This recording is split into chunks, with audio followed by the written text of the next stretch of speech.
Alors bonsoir à tous. Alors l'apéro pitch est déjà commencé depuis un moment et puis on arrive sur l'intro habituelle sur comment faire un bon pitch. Donc je m'appelle Ludovic Lecordier, j'ai fondé Spontanez-vous, c'est un organisme de formation spécialisé dans la communication orale. Que je forme les gens à parler en public, à être à l'aise, à cartonner sur leur présentation. Et donc tous les mois là depuis N et quelques apéro pitch, je vous propose une intro avec quelques conseils. Alors j'essaye de varier d'un mois sur l'autre. Donc effectivement, comme Mathieu le disait, l'un des trucs sur lesquels j'ai le plus insisté, c'est qu'un bon pitch, c'est un message qui est simple, qui est clair et qui est facile à retenir. Normalement, Philippe est là pour toujours le répéter. Oui, pour le répéter, et il n'est pas là ce soir. Pas là, voilà. Gardez-le en mémoire, ce sera pour une prochaine fois. Là, ce soir, je vais surtout vous parler d'attitude. Pourquoi? Parce que même si on prépare un bon pitch avec un message simple, clair et facile à retenir, après le pitch, il faut le présenter devant un groupe. Et parler en public, c'est un truc qu'on nous demande de faire depuis qu'on est petit à l'école et pourtant qu'on ne nous apprend jamais vraiment à faire.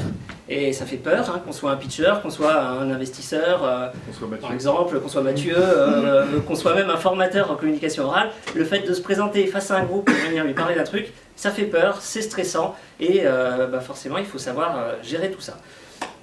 Et donc, en général, quand on fait ce genre de choses, ce qui revient, c'est les habitudes qu'on a depuis qu'on est tout petit. Et depuis qu'on est tout petit, on a appris à faire des récitations, c'est-à-dire à débiter un texte par cœur, sans lui donner d'âme, sans lui donner de sens.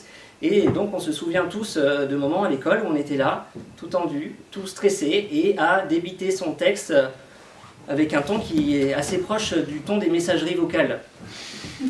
Bonjour. Je suis Ludovic, je viens vous parler de mon entreprise qui s'appelle Spontanez-vous, qui est un organisme de formation qui forme les gens à la communication orale, etc. etc. Ça, c'est une habitude qu'on a tendance à retrouver, qui n'a rien de naturel et qu'il faut trouver un moyen de s'en débarrasser. En fait, il faut arriver à revenir dans un dialogue et dans un échange avec le public qui soit plus naturel et plus spontané. Et ça, c'est vraiment une question d'état d'esprit et d'attitude. En fait, quand vous êtes face à un public comme ça, vous n'êtes pas pour présenter quelque chose devant un public, vous parlez à un public, mais vous parlez avec un public. Même s'il n'y a que vous qui êtes en train de parler, faut vraiment prendre ça comme une conversation et comme un échange. Parce que même si là les gens devant moi ne sont pas en train de parler, à part ceux du fond, en fait vous êtes en train de réagir à ce que je suis en train de vous dire et c'est important de prendre ça en compte, c'est important d'être présent là, maintenant, tout de suite avec vous. Et ça c'est vraiment un état d'esprit à prendre et à essayer d'intégrer pour retrouver de la spontanéité dans votre manière de vous exprimer. Deuxième chose, ça peut être un travail de long terme pour se débarrasser de ce genre de mauvaises habitudes, de rester figé, parce qu'on parle d'un truc sérieux, donc il faut être sérieux, donc il faut surtout pas montrer des petites erreurs, des petites imperfections.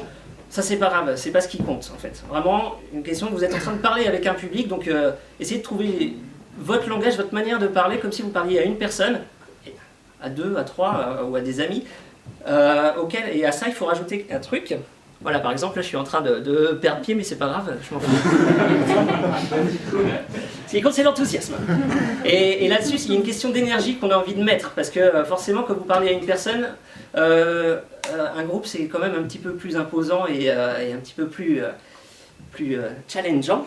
Et donc après, il faut rajouter de l'énergie à ça. Donc, il faut d'abord retrouver une façon de parler qui vous paraisse naturelle, vraiment une question de conversation, et après rajouter de l'énergie à ça.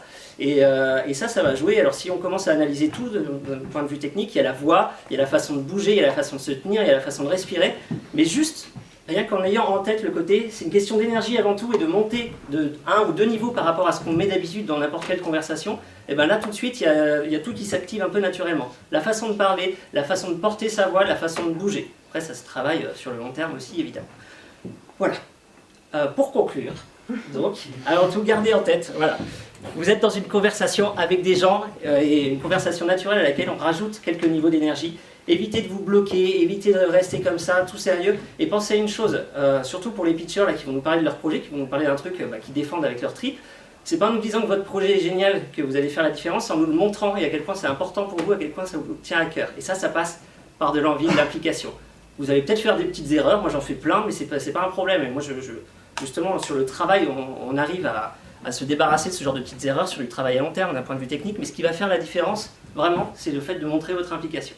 Sur ce, je vais partir, donc je n'aurai pas l'occasion de faire des retours aux pitchers, je dois y aller, mais je vous souhaite une bonne soirée, amusez-vous bien.